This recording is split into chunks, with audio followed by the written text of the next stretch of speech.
ప్రతిజ్ఞ 5వ భాగం. 4వ భాగంలో రమ ఐపీఎస్ పాస్ అయిన తర్వాతే పెళ్లి చేసుకోవాలని ఇద్దరూ భావిస్తారు. అందుకు తల్లిదండ్రులు కూడా ఆమోదిస్తారు. ఇక రమేష్ ఫ్యాక్టరీలో జరిగే గొడవలతో మానసికంగా నలిగిపోతూ ఉంటాడు. సమ్మె మొదలు పెట్టాలని భావిస్తారు. కథ కొనసాగుతుంది. అదే మరి ఆ ఆలోచన ఆయనకి కూడా ఉండాలి కదా. ఇప్పుడు చూడు, మేము అడిగిన దానిలో సబబు ఉందో లేదో నీకే తెలుస్తుంది. ఈ సంవత్సరం అదివరటి కంటే అధిక లాభాలు వచ్చాయి. అందుచేత ఇంకా అదనంగా బోనస్ ఇస్తారనుకున్నాం. కానీ యజమానులు ఏం చేశారో తెలుసా? దొంగ లెక్కలు రాశారు. అదనపు ఖర్చులు సృష్టించారు. ఫలితంగా లాభాలు పోయిన సంవత్సరంతో పోలిస్తే సగానికి సగం తగ్గిపోయాయి.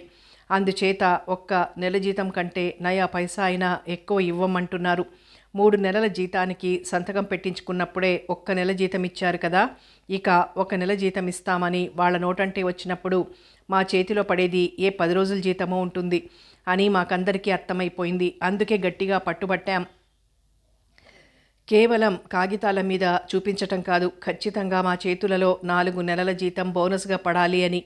4 నెలలది ఇవ్వటం వాళ్ళకి అంగీకారం కాకపోతే కనీసం 3 నెలలదైనా ఇస్తే ఒప్పుకుందామనుకుంటున్నాం. సరే, ప్రమాదంలో ఫ్యాక్టరీలో ప్రాణాలు పోగొట్టుకున్న 2 వర్కర్లకి ఇవ్వాల్సిన కాంపెన్సేషన్ విషయం ఉండనే ఉంది కదా. ఫ్యాక్టరీ విషయం మొదలు పెట్టగానే అతనిలో కోపం రాజుకుంటుంది. వాళ్ళది ఇంతవరకు ఇవ్వకపోవటం చాలా దారుణంలే అంది రమ జాలిగా చూస్తూ. ఇప్పటి నుండి మెల్లిగా అడుగుతుంటే యజమానుల మనస్సుకి ఎక్కటం లేదు చూడు. సరే, ఇంకా మా కోరికలు కండిషన్స్ ఏమిటో విను. ఫ్యాక్టరీ పనివారిలో కొంతమంది ఆడవారు కూడా ఉన్నారు. వారికి కనీసం 1 నెల అయినా పూర్తి జీతం మీద మెటర్నిటీ లీవ్ శాంక్షన్ చెయ్యాలని ఎన్ని సంవత్సరాలుగానో అడుగుతున్నారట. కానీ యజమానులు చెవిన పెట్టలేదు కాబట్టి ఇప్పుడు ఆ అంశం కూడా ఇందులో చేర్చాం. మరి ఫ్యాక్టరీ యాక్ట్, లేబర్ యాక్ట్ అంటూ ఏవేవో ఉన్నాయిగా, అవి మీ ఫ్యాక్టరీకి వర్తించవా? కుతూహలంగా అడిగింది. ఎందుకు వర్తించవు? ఆ యాక్టు నిబంధనలకి సరిపోయే ఫెసిలిటీసు అన్నీ కాగితం మీద ఉంటాయి అందరికీ చూపించటానికి. కానీ అవి లేబర్కి మాత్రం నిజంగా దక్కవు. అలాగే మెడికల్ ఫెసిలిటీసు, ఇవి కూడా కాగితం మీదేమో. పనివారికి అన్ని సౌకర్యాలు కల్పిస్తున్నట్లు రాసి ఖర్చు చూపిస్తుంటారు. కానీ మాకు దక్కేది అందులో 4వ వంతు కూడా ఉండదు. ఫ్యాక్టరీ డాక్టరు సదానందం మా సత్యనారాయణ కుడిభుజంలా ఉండి పాపిష్టి సలహాలన్నీ ఇస్తుంటాడులే. దొంగ సాక్ష్యాలు, దొంగ సర్టిఫికేట్లు ఇవ్వటంలో అతనికతనే సాటి. సరేలే, సత్యనారాయణకి అసలు మంచి మనసు ఉంటే పైవారేం చేయనేలేరు. మా ఇబ్బందులన్నింటినీ గురించి మా యూనియన్ లీడర్లు యజమానులతో సంప్రదిస్తున్నారు. ఇంతవరకు ఫలితం శూన్యంగానే ఉంది. ఇక ఈ 4 రోజుల్లో అయినా అది సానుకూలమవుతుందనే ఆశ మాకు రోజురోజుకి అడుగంటిపోతోంది. అందుకే కష్టమైనా నష్టమైనా మేము ఈ సమ్మెకి సిద్ధపడుతున్నామన్నాడు రమేష్ రోషంగా. మీ కోరికలన్నీ సమంజసమైనవని, న్యాయబద్ధమైనవి అని మాకందరికీ తెలుసు. అయినా సమ్మె అంటే ఏదో బెరుకు, దిగులు అని రమ అంటుండగా యశోద వచ్చింది అక్కడికి. అది వరకు ఎవరో ఎప్పుడు అనుకున్న మాటలు ఇప్పుడు గుర్తుకొచ్చాయర్రా. నాకు ఆ సందేహం తీర్చుకుందామని మళ్ళీ వచ్చానంది. ఏమిటత్తయ్యా అంది రమ కుతూహలంగా. అడగమ్మా, నాకు తెలిసిందైతే తప్పకుండా నీ సందేహం తీరుస్తానన్నాడు రమేష్ అభిమానంగా తల్లి వంక చూస్తూ. ఒక్కోసారి ముందు రంగంలోకి దిగిన తరువాత ఆ యజమానుల మాటల గారిడికి ఇంకా ఏవో ప్రలోభాలకి లొంగిపోయి ఈ యూనియన్ లీడర్లు తమ స్వార్థం చూసుకుని తోటి పనివారికి అన్యాయం చేస్తారట కదూ? బెదురుగా అడిగింది యశోద. తల్లి భయం, అనుమానం అర్థమయ్యాయి రమేష్కి. నువ్వు వినదాంట్లో కొంత నిజం కూడా ఉందిలే అన్నాడు నసుగుతున్నట్లు. మరైతే ఇప్పుడు మీ విశ్వనాథం లాంటి వారి వల్ల మీకు నిజంగా ఉపకారం జరుగుతుందని అనుకుంటున్నారా? పనివారికి చివరిదాకా అండగా నిలబడతారనే నమ్మకం ఉందా? మరింత ఆదుర్దాగా అడిగింది యశోద. కుక్కతోక పట్టుకుని గోదావరి ఈదినట్లు ఈ లీడర్లని నమ్ముకొని తన కొడుకు ఇందులో దిగితే మధ్యలో అతను చిన్నబుచ్చుకోవలసిన పరిస్థితి ఏర్పడుతుందేమో అని ఆవిడ భయం. విషయమంతా విపులంగా చెప్తాను విను, అప్పుడిక నీకెలాంటి సంశయం ఉండదు అన్నాడు రమేష్. సరే చెప్పు అంటూ వాళ్ల పక్కనే తాపీగా కూర్చుంది. కొన్ని ఫ్యాక్టరీలకి యూనియన్ లీడర్లు అక్కడ పనిచేసే వారు కాకుండా బయట వారుంటారు. అంటే కొంతమంది పెద్దలకి ఇలా లేబర్ యూనియన్ లీడర్లుగా ఉండటమే ఒక వ్యాపకం లాంటిది. తమ చేతిలో ఎన్ని యూనియన్లుంటే అంత గొప్ప. దానికోసం ఎలక్షన్లు అవి చాలా తతంగం ఉంటుందిలే. అలాంటి వారిని కొంతమంది ఫ్యాక్టరీ యజమానులు మంచి చేసుకుని తమ పబ్బం గడుపుకుంటుంటారు. యూనియన్ లీడర్లు ఇలా లంచాలు తింటారు అని చెప్పలేం, కానీ ఆ తిన్న కొంతమంది కూడా అలా నిశ్చింతగా దర్జాగా ఉండగలగటానికి కారణం ఒక్కటే. అదే వారు కూడా ఏ ఫ్యాక్టరీకి చెందిన పనివారు కాకపోవటమే. కొన్ని వేల మంది వర్కర్లకి లీడరుగా వారందరినీ తన మాట మీద నిలబడేటట్లు చేయగలిగిన వ్యక్తి తాను నిజంగా ఒక వర్కర్ కాకపోవటం వల్ల వారి కష్టసుఖాలతో ప్రత్యక్ష పరిచయం ఉండదు. అందుచేతే తన స్వార్థం చూసుకుని లేబర్కి అన్యాయం చేయగలడు. కానీ మా విశ్వనాథం మా ఫ్యాక్టరీలో మాలాగే ఒక కార్మికుడు మాతో కలిసి పనిచేస్తున్నాడు. ఆ సమస్యలు పరిష్కరింపబడటం కోసం మాతో పాటు అతను పోట్లాడుతున్నాడు. ఇక అలాంటప్పుడు అతను మాకు అన్యాయం ఎందుకు చేస్తాడు? చెయ్యడు. తల్లికి అర్థమయ్యేలా వివరించాడు. అవునులే, అసలు ఇదంతా నాకు తెలియదుగా. యూనియన్ లీడర్లు కార్లలో తిరుగుతారు, లక్షలలో మునిగి తేలుతుంటారు అని వాళ్ళు అనుకుంటుంటే విన్నాను. ఫ్యాక్టరీ యజమానులు ఈ లీడర్ని కాస్త మంచి చేసుకుని అతని జేబులు నింపితే చాలు, లేబర్ సమస్యలే ఉండవని కూడా వాళ్ళు అన్నారులే, అందుకే అడిగాను. ఇప్పుడు అర్థమైందిగా, ఇక నిర్భయంగా ఉండన్నాడు రమేష్. అసలు సమ్మె దాకా రాకుండానే తేలిపోతుందేమోలే అంది రమ. మీరింకాసేపు కూర్చుంటారా? నేను వెళ్తున్నానంటూ కిందికి వెళ్ళిపోయింది. మీకు ఇంకో విషయం చెప్పలేదనుకుంటా మెల్లిగా అన్నాడు రమేష్. ఏమిటది? కుతూహలంగా అడిగింది రమ. మా సత్యనారాయణ బాంబులు తయారు చేయిస్తున్నాడని నా అనుమానం. రమేష్ గొంతు కర్కశంగా పలికింది. క్షణం క్రితం అందులో ఉన్న మార్దవం కనుచూపు మేరలో లేకుండా ఎగిరిపోయింది. బాంబులా అంటే? తెల్లబోతూ అడిగింది. నాటు బాంబులు, దీపావళికి కాల్చే బాంబులు కాదు. ఉలిక్కి పడింది రమ. మీరు సమ్మె చేస్తే మీ మీద ఉపయోగించటానికా? భయంతో కంపించిపోతూ అడిగింది. మరీ అంత పబ్లిక్గా మా మీద ఉపయోగించడనుకుంటాలే. అతనికి ఫ్యాక్టరీ వ్యాపారం ఒక్కటే కాకుండా ఇంకా వేరే ముఠాలతో సంబంధం ఉందని నా అనుమానం. ఇక్కడ అవసరం అవుతాయని చేయిస్తున్నాడో లేక ఇంకెవరికైనా అమ్మటానికి తయారు చేస్తున్నాడో మరీ తెలీదు. కానీ మొత్తానికి ఏదో ఉంది. పళ్ళు బిగించి తల పంకిస్తూ అన్నాడు. ఇది చట్టరీత్యా నేరం కదూ? యథాలాపంగా అడిగింది రమ. భయం వల్ల ఒకలాంటి అజ్ఞానం ఆవరించేసినట్లయింది. నేరం కనుకే రహస్యంగా చేయిస్తున్నాడు. నేను పూర్తిగా నా కళ్ళతో చూడలేదు, కానీ నా అనుమానం 99 పాళ్ళు నిజమే అని నా నమ్మకం. ఏమిటో బాబు, అతన్ని గురించి వింటుంటే తలా తిరిగిపోతున్నట్లుగా ఉంది. ఎందుకైనా మంచిది నువ్వు కాస్త జాగ్రత్తగా ఉండు బ్రతిమాలుకుంటున్నట్లు అంది. అలాగేలే, నువ్వు మాత్రం ఇది మా అమ్మతో చెప్పకు. ఆ బాంబేదో మా ఇంటి మీదే పడినంత భయపడుతుంది. సరేలే, కానీ అవసరం అనుకుంటే సుందరం అంకుల్కి చెప్దాం. అవును, నీకు ఇలాంటి అనుమానం కలిగినట్టు ఆ సత్యనారాయణకి తెలుసా? భయంగా చూసింది. ఆవలిస్తే పేగులు లెక్కపెట్టగలిగే మనిషి కదా, గ్రహించుకుని ఉండొచ్చు. కానీ నన్నేం అడుగుతాడులే, మామూలుగానే అన్నాడు రమేష్. ఇదంతా చూస్తుంటే నువ్వు పాముతో చెలగాటమాడుతున్నట్లు అనిపిస్తోంది. పోనీ ఆ జాబ్కి రిజైన్ చేయరాదు? కంపించిపోయింది రమ. అంతవరకు వచ్చాక ఈ సమయంలో నాకు పిరికి మందు పోస్తావా? అయినా నేను నీ నుండి ఆశించిందేమిటి? నువ్వు మాట్లాడుతున్నదేమిటి? మందలిస్తూ అన్నాడు. రమ మౌనంగా ఉండిపోయింది. ఆనాడు స్వాతంత్ర మహాసంగ్రామంలో పాల్గొన్న లక్షలాది జనం ఇలా భయపడి ఉంటే, లెక్కలేనంత మంది తమ ప్రాణాలనే ఆహుతి చేయకుండా ఉండి ఉంటే అసలు మనకి స్వరాజ్యం వచ్చేదా? అయినా ఇప్పుడు నా ప్రాణానికి ఏదో ప్రమాదం వచ్చేసిందన్నట్లు ఇలా భయపడిపోతున్నావేమిటి? ఆవేశం తగ్గించుకుని మెల్లగా చెప్పాడు. సారీ రమేష్. వినగానే ఏమిటో చాలా భయం వేసింది. బేలగా అంది. నువ్వు రేపు ఉద్యోగంలో చేరాక ఇంతకన్నా భయంకరమైన విషయాలు వినాల్సి రావచ్చు. అన్నింటికీ తయారుగా ఉండాలి మరి. గర్వంగా నవ్వాడు. అవునులే, ధైర్యం కూడా తీసుకుంటూ అంది. దేశానికి స్వాతంత్రం సంపాదించటం లాంటి మహత్తర కార్యం నేనేం సాధించబోవటం లేదనుకో.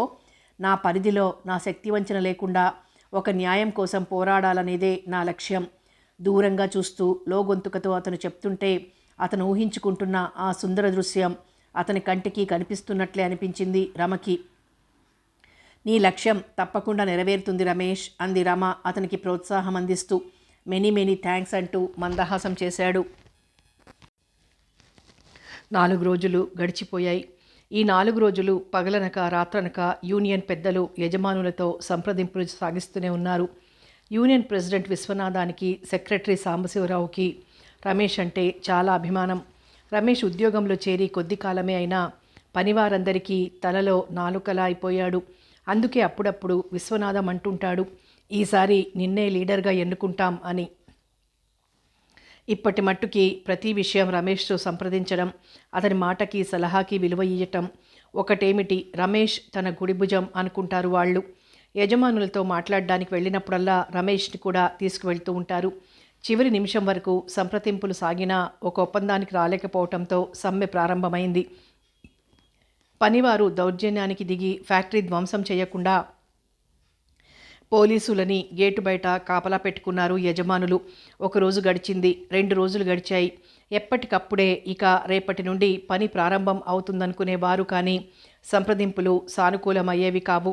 సమ్మె అలాగే కొనసాగుతుంది. ఇంచుమించు రోజు రమేష్ని కలుసుకుని వివరాలు తెలుసుకుంటుండేది. అవాళ్ళ అలాగే సాయంకాలం వచ్చింది రమ. ఎక్కడికో వెళ్ళటానికి తయారైన రమేష్ రమను చూసి ఆగిపోయాడు. ఇలా కూర్చుందాం రా అంటూ పెరట్లో మల్లె మొక్కల పక్కన వేసి ఉన్న కుర్చీ రమకు చూపించి తను మరొకటి తెచ్చుకోబోయాడు. ఇంకెందుకు లేదు కుర్చీ, నువ్వు ఇందులో కూర్చో, నేను ఈ గట్టు మీద కూర్చుంటానంటూ పెరటి చీడీల మీద కూర్చుంది రమ. 20 రోజుల పైనే అయింది కదూ సమ్మె ప్రారంభమై అడిగింది రమ. అవును, ఇంతవరకు యజమానులు దిగి రాలేదు. లేబర్ అంతా అసహనంగా అశాంతిగా ఉడికిపోతున్నారు. అందులో చాలామంది రోజువారీ కూలీకి పనిచేసేవారున్నారు. వారి పని మరీ ఇరకాటంలో పడింది. చేతిలో డబ్బు లేదు. 4 రోజులు ఎలాగో కాలక్షేపం చేసినా ఇప్పుడు ఇంట్లో బియ్యపు గింజలు పూర్తిగా నిండుకున్నాయి. ఇరుగు పొరుగువారు కొద్ది రోజులు ఆదుకున్నారు, కానీ ఇక ఇప్పుడు అది సాధ్యం కావటం లేదు. చివరికి పసిపిల్లకి ఇవ్వటానికి గంజినీళ్ళైనా దొరకని పరిస్థితి వచ్చేసింది. మరే పనికైనా సిద్ధపడదామన్నా ఎక్కడా కూలీ కూడా వారికి దొరకటం లేదు. ఇది కూడా ఫ్యాక్టరీ యజమానులు పన్నిన కుతంత్రమే అంటున్నారు. తిండి లేక అల్లాడిపోయే ఆ పనివారిని చూస్తుంటే మాత్రం కడుపులు తరుక్కుపోతున్నాయి. ఆర్తిగా అన్నాడు రమేష్. ఆ పనివారికి సానుభూతిగా అతను ఈ మధ్య రోజు ఒక్కపూటే భోజనం చేస్తున్నాడు. ఇది ఇలా ఎన్నాళ్ళు కొనసాగుతుందంటావు? భయంగా అడిగింది రమ అతను చెప్పిందంతా విని. అదే మాకు అంతు చిక్కటం లేదు. మా వాళ్ళందరి రక్తం ఉడికిపోతోంది. ఇక సవ్యంగా పరిష్కారం కాకపోయేట్లయితే దౌర్జన్యానికైనా దిగుదామన్నట్లుంది వాళ్ళ ధోరణి. ఎటో చూస్తూ అన్నాడు అసహనంగా. తొందరపడకండి రమేష్, బెదురుగా చెప్పింది రమ. నేను అలాగే నచ్చ చెప్తున్నాను. నీకు తెలుసుగా, యూనియన్ లీడర్కి వాళ్ళందరికీ కూడా నేనంటే ప్రత్యేకమైన అభిమానం, గురి ఉన్నాయి. ఆ గౌరవంతోటే నా మాట విని దౌర్జన్యానికి దిగకుండా ఇంతవరకు ఆగారు. లేకపోతే ఈ పాటికే గొడవలు కొట్లాటలు ప్రారంభమై ఉండేవి. వాళ్ల వాదన ఒక్కటే, సంవత్సరాల తరబడి పేదల శ్రమని రూపాయలుగా మార్చుకొని తింటున్న ధనికులకి మంచి మాటలతో చెప్పి లాభం లేదు. శాంతి ప్రశాంతి అంటూ కూర్చుంటే వీళ్ళని లొంగదీయలేం అంటారు. నాదంతా అహింసావాదమే అనుకో. ఎటూ తోచటం లేదు. ఒకసారి మీ తాతగారిని కలుసుకుని మాట్లాడాలని మీ ఇంటికే బయలుదేరాను. ఇంతలో నువ్వు వచ్చావు. అయితే పద వెళ్దాం, తాతయ్య ఇంట్లోనే ఉన్నారు అంది రమ. ఏమిటో ఎందుకొచ్చాయో ఈ తికమకలు. పనివారు దౌర్జన్యానికి దిగితే యజమానులు చూస్తూ ఊరుకుంటారా? పోలీసుల్ని పిలుస్తారు. ఇప్పుడే అక్కడ కొంత పోలీసు బలగం ఉందట. ఇక రక్తపాతం, చావులు, అరెస్టులు తప్ప ప్రయోజనం ఏముంటుంది? మంచిగా పని సాగించుకుంటేనే బాగుంటుంది. ఆ మాటే చెప్తున్నాను రమేష్కి అంది యశోద లోపల నుండి వచ్చి. నా అభిప్రాయము అదేనమ్మా. నిజంగా మేమంతా కొట్లాటకి దిగాలనుకుంటే ఇన్ని రోజులు ఇంతగా అవస్థలు పడనక్కర్లేదు. ఈపాటికే ఏదో ఒకటి తేలిపోయేదన్నాడు రమేష్. అది నిజమేలే, చూస్తున్నాను కదా మీరు ఎన్ని విధాలా సర్దుకుపోవటానికి ప్రయత్నించేవారో, ఇప్పుడు కూడా ఎంత నిదానంగా ఆలోచిస్తున్నారో. సరే వెళ్ళిరండి, తాతగారిని కూడా అడిగినట్లు ఉంటుంది. ఆయనైనా అహింసావాదే కదా, అదే చెప్తారు అంది యశోద. ఆవేశంతో ఉడికిపోతున్న వర్కర్లకి ఈ అహింసావాదాలు, శాంతి సిద్ధాంతాలు రుచించవేమోనని ఓ చెంప ఆమెకి భయంగానే ఉంది. అనునయ వాక్యాలు అన్నం పెట్టవు, కడుపు నింపవు. వీరి ఆకలి తీర్చే మార్గమేమిటి అని లోపల యశోదకి దిగులుగానే ఉంది. ఇవాళ ఒక విచిత్రం జరిగింది రమా, మెల్లగా అన్నాడు రమేష్ తల్లి లోపలికి వెళ్ళిపోయాక. అసలు ఆ విషయం ఎవరితోనైనా చర్చించాలంటేనే అతని ప్రాణం సిగ్గుతో చితికిపోతోంది. కానీ తనలోనే దానిని ఇముడ్చుకోవటం కూడా సాధ్యం కావటం లేదు. రమకైతే కాస్త చనువుగా చెప్పొచ్చును అనిపించింది. ఏమిటది? ఊపిరి బిగబట్టి అడిగింది రమ. నీకు ఇది వరకు చెప్పానో లేదో, పూర్వపు రాజులు జమీందారులులాగే మా సత్యనారాయణకి కూడా ఒక విలాస భవనం ఉంది. చిక్కగా పరుచుకుంటున్న చీకట్లోకి చూస్తూ చాలా తక్కువ స్వరంలో అన్నాడు. అవును చెప్పావు. ఇక్కడి నుంచి పాలెం వెళ్లే దారిలో మెయిన్ రోడ్డు మీద ఫ్యాక్టరీకి 2 మైళ్ళ దూరంలో ఒక పళ్ళ తోట, అందులో ఒక బంగళా ఉందని చెప్పావు. సరే, మరి వాళ్ళ అక్కడ ఏమైనా అయిందా? కుతూహలంగా అడిగింది రమ. వ్యాపార విషయాలతో విసిగిపోయి కాస్త చేంజ్ కావాలనుకున్నప్పుడు సత్యనారాయణ స్నేహితులతో అక్కడికి వెళ్ళి కాసేపు జల్సా చేసొస్తుంటాడు. అక్కడ దేశ విదేశీ మద్యాలు అన్ని రకాలు అందుబాటులో ఉంటాయట. తోటలో ఉండే వాచ్మెన్ వెంకటయ్య రోజు ఆ బంగళా శుభ్రం చేసి అయ్యగారు ఆయన స్నేహితులు ఏ వేళప్పుడు వచ్చినా ఎంతసేపు ఉన్నా హాజరుగా ఉండి అన్ని వసతులు కల్పిస్తుంటాడు. అర్థమైందిలే అంది రమ. మరో విషయం ఏమిటంటే కేవలం జల్సా చేయటానికే కాదు, ముఖ్యమైన బిజినెస్ విషయాలు పాలసీలు చర్చించుకోవటానికి అధికారుల్ని మంచి చేసుకోవటానికి కూడా అక్కడికి వెళ్తుంటాడు.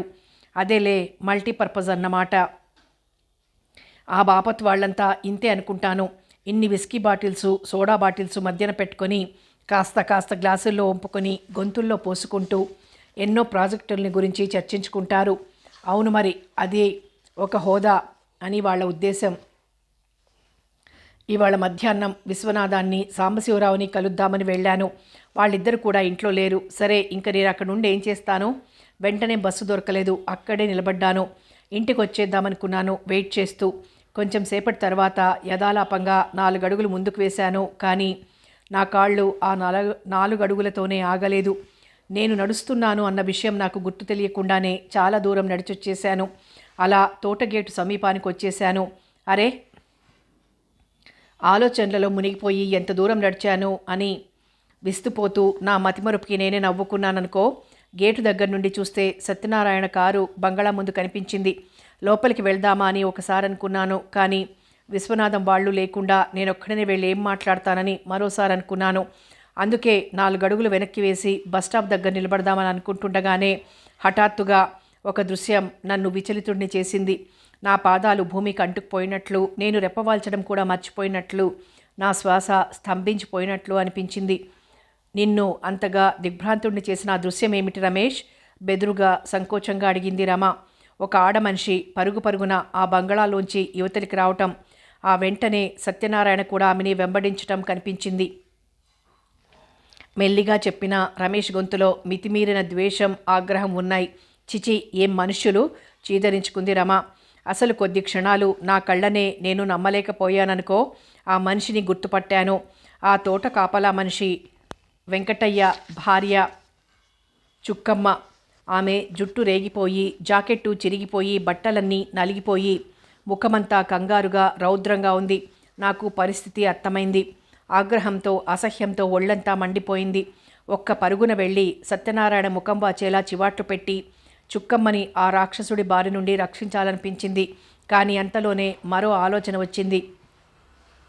చుక్కమ్మ ఏదో పని మీద బంగళాకు వచ్చి ఉండొచ్చు. ఒంటరిగా ఉన్న ఆమె మీద సత్యనారాయణ అత్యాచారం చేయబోయాడు. ఆమె ఎలాగో తప్పించుకుని యువతలకు వచ్చేసింది. మరి కాస్త దూరంలోనే ఆ తోటలోనే వారికి ఇచ్చిన ఇల్లుంది. ఆమె ఎలాగో ఇల్లు చేరుకుంటుంది. వెంకటయ్య అక్కడుంటాడు కనుక ఆమెకి ఎలాంటి భయం లేదని నేనే సర్ది చెప్పుకున్నాను. ఆ వేళ్లప్పుడు తనకి తెలియకుండా ఎవరూ తోటలోకి రారు అన్న ధైర్యం కాబోలు సత్యనారాయణకి. అందుకే అలా సిగ్గు విడిచి ఆమె వెంట పరుగు పెట్టాడు అంది రమ తిరస్కారంగా. అంతే మరి. సరే, నేను కర్తవ్యం తెలియనివాడిలా కొద్ది క్షణాలు అలా నిలబడిపోయి వెనక్కి తిరిగినప్పుడు పరుగు పెడుతున్న సత్యనారాయణ ఒక్కసారి ఆగి వెనక్కి తిరిగి చూసినట్లయింది. ఆ దృశ్యం కంటబడినప్పుడు కలిగిన జుగుప్స, ఆగ్రహం అన్నీ మళ్ళీ ఇప్పుడు కూడా రమేష్ మాటల్లో వ్యక్తమవుతున్నాయి. రమకి మాత్రం ఇది అని చెప్పలేని భయం కలిగింది.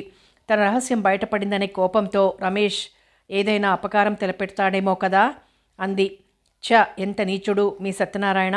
అయితే అతను నేను చూశాడంటావా అని అడిగింది.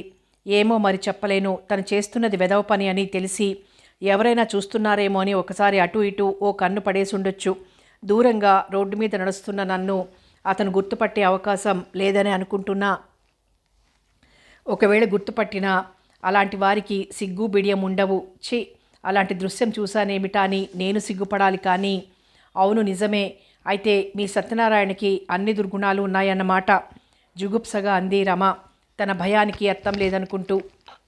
ఇన్నాళ్ళు నేను అతనికి డబ్బు కాంక్ష, తాగుడు వ్యసనం మాత్రమే ఉన్నాయనుకునేవాడిని. ఇవాళ ఇది చూశాక నాలో అణువణువు ఏవగింపుతో, తృణీకార భావంతో రగిలిపోతోందనుకో. అదే వృత్తిగా గల ఆడవాళ్లతో అయితే అదో దారి అంతేకాని తన చేతి క్రింద పనిచేసేవాడి భార్యని బలాత్కరించడం, చిచి, అతను మనిషి కాదు రాక్షసుడేమో అనిపిస్తోంది. అది అక్షరాల నిజం. కానీ అతని దుర్గుణాలు, వ్యామోహాలు చూసి కక్ష పెంచుకొని మీ ఫ్యాక్టరీ సంప్రదింపులు పాడు చేసుకోకండి. ఎవరి పాపాన వాళ్లే పోతారు. అదేం లేదు. ఆ దృశ్యం నేను చూడనట్లే ఉండటానికి ప్రయత్నిస్తాను. దాంతో మా ఫిర్యాదులకి, షరతులకి ఎలాంటి సంబంధం లేదు. ఈ విషయం ఇంకెవరికైనా చెప్పావా? ఎవరికైనా చెప్పుకునే సంగత? మరి ఆ అసహ్యాన్ని మనసులో నిలుపుకోలేక నీతో చెప్పాను. కానీ కొన్ని భావాలు కనీసం ఒక్కరితోనైనా పంచుకోకుండా ఉండలేడు మనిషి. అదేమిటో. అవునులే, అంతే అంది రమ. ఇంకా వెళ్ళలేదేం అంటూ యశోద స్నానం ముగించొస్తూ అడిగింది. ఇదిగో వెళ్తున్నామంటూనే ఇద్దరూ లేచారు. రేడియో వింటూ కూర్చున్న రామ్మూర్తి రమణి, రమేష్ని చూస్తూనే అది ఆపేసి యువతలకొస్తూ, రండి, మీ మాటే అనుకుంటున్నాను. ఏమంటున్నాడు మీ సత్యనారాయణ అన్నారు. అనటానికేముంది, అతను పాతపాటే పాడుతున్నాడు. మా వాళ్ళకి సహనం నశించిపోతోంది. మర్యాదగా చెప్తే వినకపోతే దౌర్జన్యానికి దిగుదామన్నట్లుంది వాళ్ళ ధోరణి. నోనో, అలా తొందరపడకండి. దౌర్జన్యం నేరమవుతుంది. అప్పుడు మీ పరిస్థితి మరింత జటిలమవుతుంది. దానికన్నా మీ కోరికలలో కొన్నింటికైనా కాస్త మధ్య మార్గం ఆలోచించి రాజీ పడటం మంచిది సూచించాడు రామ్మూర్తి. వర్కర్లు ఆవేశంతో ఏదో అన్నారు, కానీ దౌర్జన్యానికి దిగే ఉద్దేశం మాకెవ్వరికీ లేదులేండి.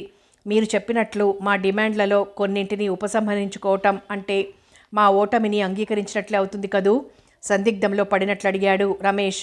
అవుననుకో, కానీ బొత్తిగా తిండి లేక మాడిపోయే లేబర్ కోసం మీరు కొన్ని సౌకర్యాలు వదులుకున్నా పర్వాలేదు.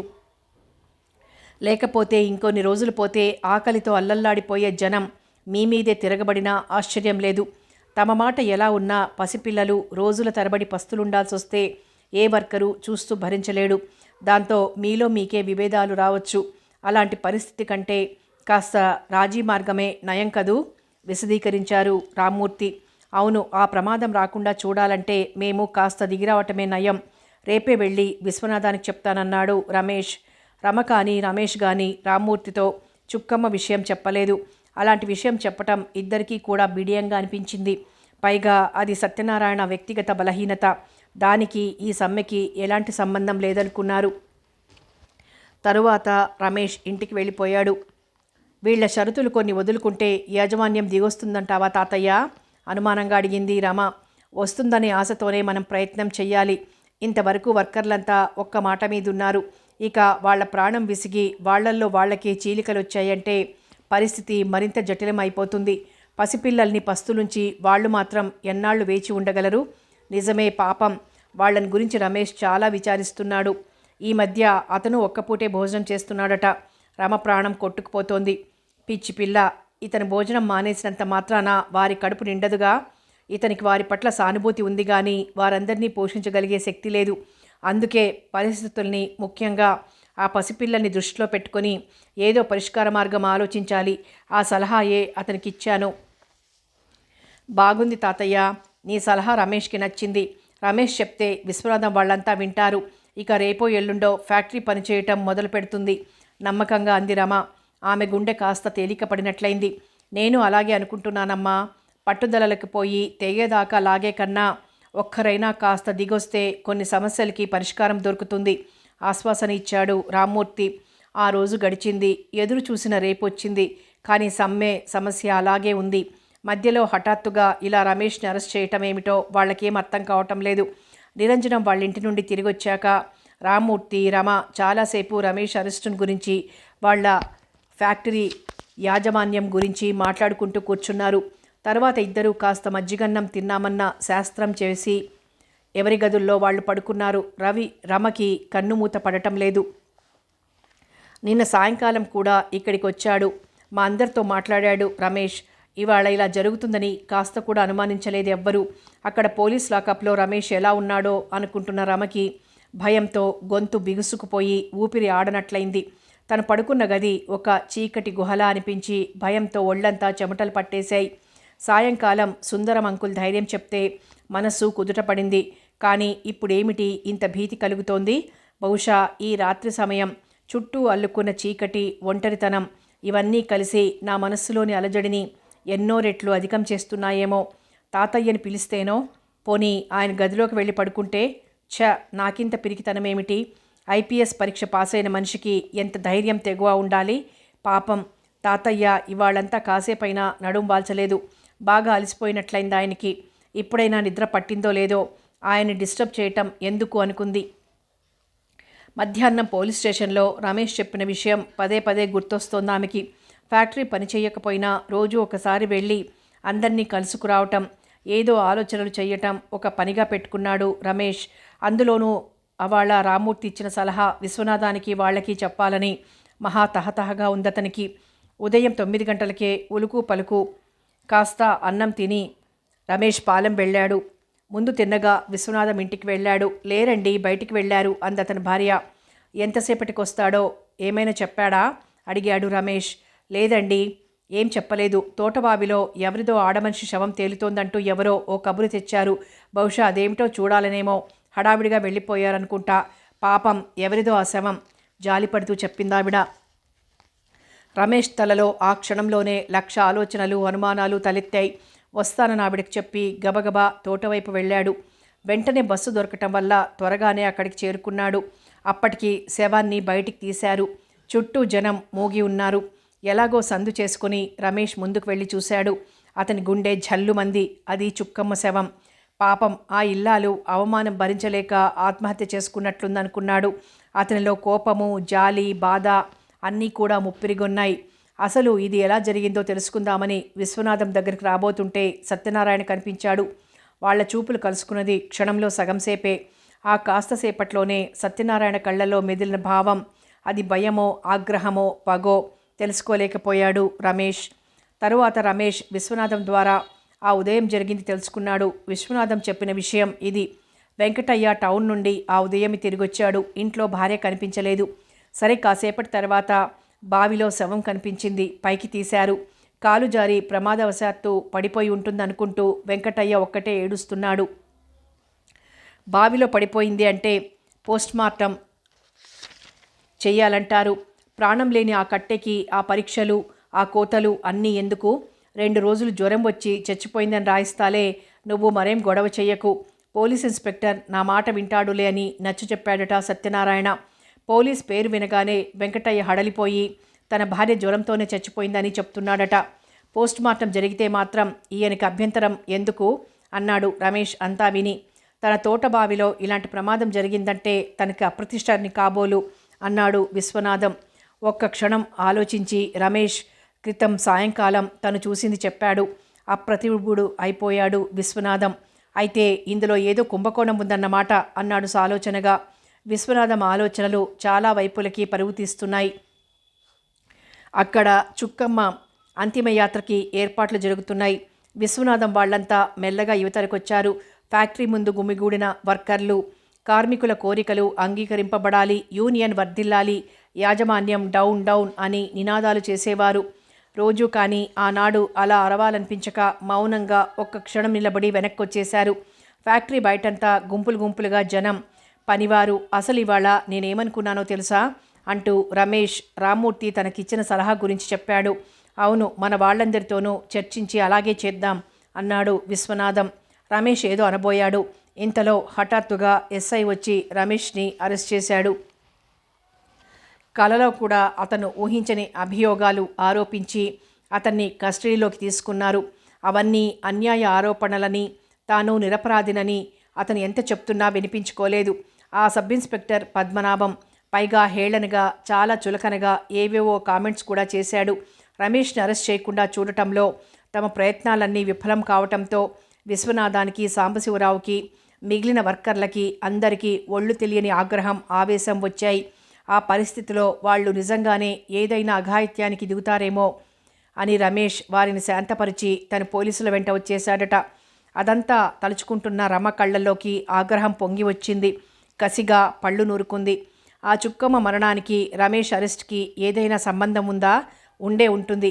ఏదో కేసు బనాయించాలని చూస్తున్నాడులా ఉంది సత్యనారాయణ. లేకపోతే ఇవాళ హఠాత్తుగా, అందులోనూ ఎలాంటి అల్లరి దౌర్జన్యము జరగకుండానే రమేష్ తనని కొట్టబోయాడనే కంప్లైంట్ ఏమిటి? ఆలోచనలతో రమ మనసంతా అల్లకల్లోలం అయిపోతోంది. వెంటనే తాతయ్యని లేపి అదంతా చెప్పాలనిపించింది. అబ్బే, ఈ వేళప్పుడు ఆయన మాత్రం ఏం చేస్తారు? ఉదయం ఏదో ఆలోచించుకోవచ్చు అనుకుంది మళ్ళీ. అయినా సుందరం అంకుల్కి చెప్పానుగా, ఆయన ఇప్పుడే ఎవరికీ చెప్పొద్దు అన్నారు కదూ. నేను మళ్ళీ తాతయ్యకి చెప్పి కంగారు పెట్టడం ఎందుకు? అంకుల్ ఏం చేస్తారో చూడటమే మంచిదని నిశ్చయించుకుంది. కళ్ళు మాత్రం మూత పడటం లేదు. అర్ధరాత్రి దాటింది అప్పుడే. ట్రింగ్ ట్రింగ్ అంటూ టెలిఫోన్ చేస్తున్న గొడవకి మొదట సుందర్రావుకే మెలకు వచ్చింది. అంత క్రితం దాకా రమేష్ విషయమే మాట్లాడుకుని పడుకున్న అతను ఒక్కసారి ఉలిక్కిపడినట్లు కళ్ళు తెరిచాడు. అప్పుడు టైం ఎంత అయి ఉంటుందో అతనికి తెలియలేదు. స్కూళ్ళు కాలేజీలు ఇంకా సరిగ్గా తెరవనైనా లేదు. అప్పుడే అలారం పెట్టుకుని లేచి చదువుకుంటున్నారా పిల్లలు అనుకున్నాడు. ఫోను ఆగకుండా మోగుతూనే ఉంది. అరే, మీకు మెలకువ రాలేదా? నేను వెళ్ళి చూస్తానంటూ సుమతి లేచి వెళ్ళి ఫోన్ అందుకుంది. ఎవరు మాట్లాడుతున్నారు? అవతల నుండి ఒక మగకంఠం పలికింది. ఆ గొంతు గుర్తు తెలియలేదు సుమతికి. ఆ సరికి సుందర్రావు కూడా ఫోన్ దగ్గరికి వచ్చి ఎవరు అన్నట్లు కళ్ళతోనే అడిగాడు భార్యని. సుమతి మౌత్ పీస్ మీద చెయ్యానించి, నాకు ఆయన గొంతు గుర్తు తెలియటం లేదు, మీరే మాట్లాడండి అంటూ అతనికిచ్చింది. సుందర్రావు విస్మయంగా కుతూహలంగా ఆదుర్దాగా ఫోన్ అందుకొని హలో అన్నాడు. సుందర్రావు గారేనా? పాపం నిద్రలో డిస్టర్బ్ చేసినట్లున్నాం అని వినిపించింది అవతల నుండి. ఆ గొంతులో ఎలాంటి ఆత్మీయత కానీ ఆదుర్దా కానీ లేవు. పర్వాలేదు, చెప్పండి, మీ పేరేమిటి, ఎక్కడి నుంచి మాట్లాడుతున్నారు అని అడిగాడు.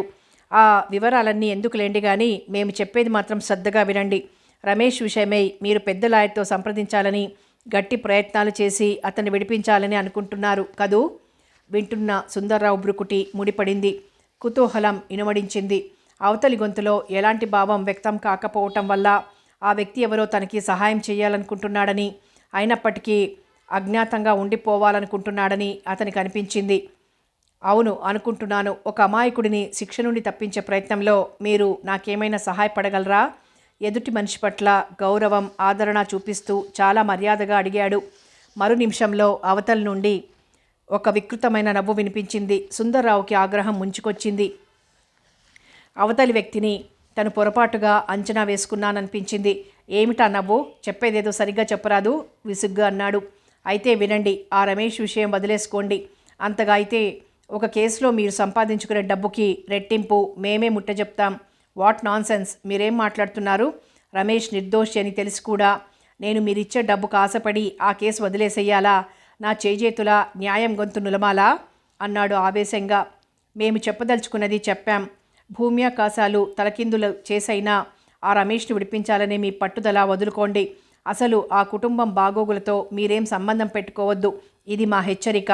మా మాటని లక్ష్య పెట్టకుండా మీరింకా ఈ కేసు లోతుపాతులు తవ్వి తెలుసుకోవాలనుకున్నారంటే దాని ఫలితం మీరు మీ కుటుంబం అనుభవించాల్సి వస్తుంది.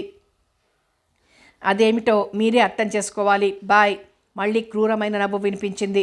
ఫోను డిస్కనెక్ట్ అయిపోయింది. సుమతికి కాస్త విషయం అర్థమవుతున్నట్లే ఉంది. ఏవండి, ఏమిటది? ఏమంటున్నాడు అతను? అసలు ఎవరతను అని అడిగింది కుతూహలంగా భయంగా. అవతల ఉన్నది ఒక్కడు కాదనుకుంటాను. ప్రతి మాటలోనూ మేము మేము అని చెప్తున్నాడు అని మొదలుపెట్టి అంతా చెప్పాడు సుమతికి. సుమతికి పై ప్రాణాలు పైనే పోతున్నట్లుగా ఉంది. ఏమిటండి ఇదంతా అంది తడారిపోతున్న గొంతు పెగిల్చుకొని. అతను సమాధానం చెప్పకుండా టెలిఫోన్ ఎక్స్చేంజ్కి డయల్ చేశాడు. అవతల నుండి వచ్చిన సమాధానం విని కసిగా దిగులుగా భయంగా తల పంకించి వాళ్ళెవరో పబ్లిక్ టెలిఫోన్ బూత్ నుండి చేశారట. అంతేలే, ఎవరినైనా బెదిరించాలనుకునేవారు అంత సులభంగా దొరికిపోతారా? ఊరు పేరు తెలియనివ్వకుండా ఆకాశరామన ఉత్తరాలు రాయటం బాగా వాడుకలో ఉన్న పద్ధతే. ఇక ఫోన్ సౌకర్యం ఉన్న వాళ్ళకి ఆ ఆకాశరామన్న ఇలా బెదిరింపులు కూడా అందిస్తాడన్నమాట అన్నాడు. మరి ఇప్పుడు మన కర్తవ్యం ఏమిటి? బెదురుగా అడిగింది. మనకిది కొత్త, కానీ కొంతమంది లాయర్లకి జడ్జీలకి ఇలాంటి బెదిరింపులు రావటం పరిపాటే. అయినా మనం వీటికేం భయపడిపోకూడదు. ఇంకా గట్టి ప్రయత్నాలు చేస్తానే కానీ అతన్ని ఇలా వదిలేస్తానా? దృఢంగా ఉంది సుందరం గొంతు. అందులో ఆగ్రహం, ఒకలాంటి స్థిర సంకల్పం, కర్తవ్య నిష్ఠ అన్నీ సుళ్ళు తిరుగుతున్నాయి. సుమతికైతే కాసేపు మెదడు మొద్దుబారిపోయినట్లు, అసలు ఆలోచించే శక్తి నశించిపోయినట్లు అనిపించింది. కొద్ది క్షణాల తర్వాత కాస్త తేరుకొని రమేష్ యజమానులే ఈ ఫోన్ చేయించారేమోననిపిస్తోంది. నిజంగా రమేష్ దోషే అయితే వీళ్ళు ఇలా తాపత్రయపడాల్సిన అవసరం లేదు. అతను నిర్దోషని వాళ్ళకి తెలుసు కనుకే మీరంతా కలిసి ప్రపంచానికి ఆ నిజం వెల్లడి చేస్తారని భయపడి ఇలా అడ్డదారులు తొక్కుతున్నారు. తనకి తోచింది చెప్పింది సుమతి. అవునన్నట్లు తల పంకించి, నేను కేసు వదిలేయటం అనేది ఎలాగూ జరగదనుకో, కానీ ఈ విషయం రమకి చెప్పాలా అక్కర్లేదా అని ఆలోచిస్తున్నాను అన్నాడు. ఇప్పుడా? దిగ్భ్రాంతితో అడిగింది. రమకి ఏదైనా ప్రమాదం శంకిస్తున్నారా ఈయన అన్న భయం కలిగిందామెకు ఆ సమయంలో. ఆహా, ఇప్పుడు కాదు, రేపు ఉదయం. అవసరమంటారా? అసలే ఆ పిల్ల బెంబేలు పడిపోతోంది. ఇది వింటే ఇంకా భయపడుతుందేమో. అవునులే, రేపు కోర్టు విషయం తేలాక చూసుకోవచ్చు. అసలు ఈ ధోరణి చూస్తుంటే రేపే అంతా పరిష్కారం అవదేమో అనిపిస్తోంది. కావాలని ఇరికించిన వారు అంత తొందరగా తేలినిస్తారా? సాలోచనగా అన్నాడు సుందరం. రమ చాలా ధైర్యస్తురాలనుకున్నాను. ఆ వరస చూస్తుంటే ఆ అమ్మాయి పోలీస్ డిపార్ట్మెంట్లో పనిచేయగలదా అనిపిస్తోంది. నిట్టూరుస్తోంది సుమతి. నోనో, అదేం లేదు. తను చాలా సిన్సియర్గా, ప్రతిభావంతంగా పని చేయగలదు. ఆ నమ్మకం నాకుంది. ఇప్పుడు కాస్త భయపడిందంటే అవతలి వ్యక్తి ఆ అమ్మాయికి ప్రాణంతో సమానం కావటమే. నీకు తెలుసునో తెలియదో, ఒక సర్జన్ ఉండేవాడట. అతనికి తెల్లవారి లేచిన దగ్గర నుండి ఆపరేషన్లు చేయటం ఒక్కటే పని అన్నట్లు కొన్ని వేలో లక్షలో ఆపరేషన్లు చేశాడట విజయవంతంగా. ఒకసారి అతని భార్యకే ఆపరేషన్ చేయాల్సి వచ్చింది. అంత పెద్ద సర్జన్ గజగజ వణికినట్లయిపోయాడట. ఎందుకు చెప్తున్నానంటే, ఎంతటి ధైర్యవంతుడు ప్రయోజకుడు అయినా సరే తన వస్తువుని చూసేసరికి మనస్సు కాస్త రెపరెపలాడుతుంది. ఇప్పుడైనా రమకి ఇంకా ఉద్యోగ బాధ్యత చేతికి రాలేదు. అందుకే కాస్త బెదురుతోంది. నిజంగా ఆ బాధ్యత చేతికి వచ్చిన నాడు చండికలాగే చెండాడుతుంది దోషులని. నిజమే. అయినా లోకంలో ఇన్ని ఉద్యోగాలుండగా రమేష్ రమని ఆ పోలీస్ డిపార్ట్మెంట్ పరీక్షకి చదవమనటం, ఇప్పుడు హఠాత్తుగా అతను అరెస్ట్ అవటం చిత్రంగా లేదు? విస్మయంగా అడిగింది. ఒక్కోసారి అలాగే అవుతుంది. ముందు రాబోయే పరిస్థితులు, సంఘటనలు మనలో మనకి తెలియకుండానే ఒక ప్రేరణని, సంకల్పాన్ని కలిగిస్తాయి. అక్కడ పనివారికి అన్యాయం జరుగుతోందని, ఇంకా అలాంటి అన్యాయాలని ఖండించాలని ఒక పవిత్రమైన ఆశయంతో ఆ అమ్మాయిని ఈ చదువుకి ప్రోత్సహించాడు. ఇంకా ఉద్యోగం చేతికి రాకపోవటం వల్ల రమేష్ కేసులో ఆ అమ్మాయి ఏం చేయలేదు, కానీ ముందు ముందు పైకొస్తుంది. ఆ ప్రతిభ ఉంది ఆమెలో. సరేలే, రేపు సావకాశంగా చెప్తాను. ఈ ఫోన్ విషయం లైట్ తీసేయ్ అని పక్క మీద వాలాడు సుందరం. అయినా తేనెటీగల్లా ముసురుకొస్తున్న ఆలోచనలతో అతని కంటి మీదికి కొనుక్కు రాలేదు. సుమతి పరిస్థితి అంతకన్నా అధ్వాన్నంగా ఉంది. కానీ తాను ఏదైనా మాట్లాడిస్తే భర్తకి నిద్రాభంగం అవుతుందేమో అని అతన్ని పలకరించకుండా మౌనంగా కళ్ళు మూసుకొని ఆలోచనలలో మునిగిపోయింది. ఒకరికి తెలియకుండా మరొకరు, ఆ భార్యాభర్తలిద్దరూ ఆ మిగిలిన రాత్రి జాగరణ చేశారు. ఉదయం 10 గంటలైంది. భాస్కర్రావు భార్య, సుందరం భార్య, రామ్మూర్తి, రమ అంతా నిరంజనం ఇంటికొచ్చారు. యశోద పరిస్థితి నిన్నటికన్నా కాస్త మెరుగ్గానే ఉంది, కానీ ఇంకా బాగా నీరసంగా ఉంది. భాస్కర్రావు మరో ఇంజెక్షన్ ఇచ్చి ఆమె ఆరోగ్యం గురించిన జాగ్రత్తలన్నీ చెప్పాడు. రమ తమ ఇంట్లోనే వంట చేసి కొద్దిగా అన్నం అవి ఇక్కడికి తెచ్చింది. స్నానం చేసి పూజ చేసుకుని వస్తానని సీతమ్మ ఇంటికి వెళ్ళింది. అప్పుడే 11 గంటలకి రమేష్ని మేజిస్ట్రేట్ కోర్టులో హాజరుపరుస్తారు. ఆ సమయానికి అక్కడికి వెళ్ళాలని నిరంజనం, సుందరం అనుకున్నారు. రమేష్ నిర్దోషి కనుక అతన్ని విడిచిపెట్టేస్తారు. ఏకంగా ఇంటికి తీసుకురావాలని వారి ఆరాటం. లేకపోతే ఫ్యాక్టరీ పనివారు, వాళ్ళ యూనియన్ లీడర్ అంతా అక్కడ చేరి అతన్ని అట్నుండటే మళ్ళీ ఫ్యాక్టరీకి తీసుకువెళ్ళిపోతారేమోనని వారి భయం. రమా, వడ్డించేయమ్మా, వీళ్ళంతా భోజనాలు చేస్తారు. వేసంకాలం కూడాను. నిన్నెప్పుడో తిన్న అన్నం అందరి ముఖాలు వాడిపోయాయి అన్నాడు సుందరం. నాకిప్పుడొద్దు, ఇంకో 1-2 గంటలు పోతే అబ్బాయి వచ్చేస్తాడుగా, ఏకంగా తింటాం అన్నాడు నిరంజనం. అతనికి రమేష్ విడుదల పట్ల ఎలాంటి అపనమ్మకం లేదు. నాకు వద్దమ్మా, నిన్నటి నుండి నా బిడ్డ ఏమైనా తిన్నాడో పస్తున్నాడో తెలియదు. మందులు గ్లూకోజ్లు తాగి నేను బాగానే ఉన్నాను, నాకేం కాదు. అబ్బాయిని రాని అంది యశోద కొడుకు రాక కోసం ఎదురు చూస్తూ. సురేష్, మహేష్, మీరిద్దరూ తినేసేయండి అని బలవంత పెట్టి వారి చేత 2 ముద్దలు తినిపించింది రమ. ఇంకా వెళ్దామా అన్నాడు నిరంజనం తయారై.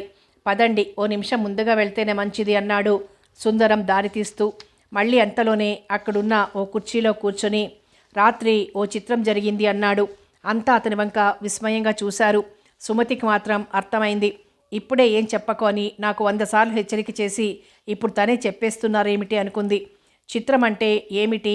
ఏం జరిగింది అసలు? ఈ కేసును గురించేనా? త్వరగా చెప్పండి అంటూ నలుగురు 4 వైపుల నుండి ప్రశ్నల వర్షం కురిపిస్తూ అతన్ని చుట్టుముట్టారు. ఇలాంటి సందర్భాలలో సాధారణంగా జరిగేదే అది. రమేష్ విషయంలో నన్ను జోక్యం చేసుకోవద్దని వార్నింగ్ ఇచ్చారన్నాడు సుందరం. అయితే వాళ్ళు చాలా పట్టుదలగా ఉన్నారన్నమాట అతనికి శిక్ష వేయించాలని అన్నాడు రామ్మూర్తి. ఫోన్ ఎవరు చేశారో అడిగాడు నిరంజనం. అంత పబ్లిక్గా పేరు చెప్పడానికి వాళ్ళంత వెర్రివాళ్ళ? కానీ ఫ్యాక్టరీ యజమానుల తాలూకే అని మనం ఊహించుకోవచ్చు. ఈ కేసు వదలకపోతే నన్ను నా కుటుంబాన్ని ఇక్కట్ల పాలు చేస్తామని బెదిరించారు కూడా చెప్పాడు సుందరం. అయితే ఇవాళ మనం ఎదురు చూస్తున్నట్లు నా బిడ్డని వదలరేమో. ఏదో విధంగా కేసు నడిపించి వాటికి శిక్ష పడేటట్లు చూడాలని పట్టుదలతో ఉన్నట్లున్నారు వాళ్ళు అంది యశోద ఏడు పాపుకుంటూ. ఇంతకు తెగించారంటే వీళ్ల వెనక పెద్ద బలగమే ఉండుండాలి అంది రమ. క్రితం రోజు రమేష్ చెప్పింది తర్వాత జరుగుతున్నది అంతా అన్వయించుకుంటుంటే ఇదేదో సామాన్యంగా తేలేలా లేదు అనిపించిందామెకి. కథ కొనసాగుతుంది.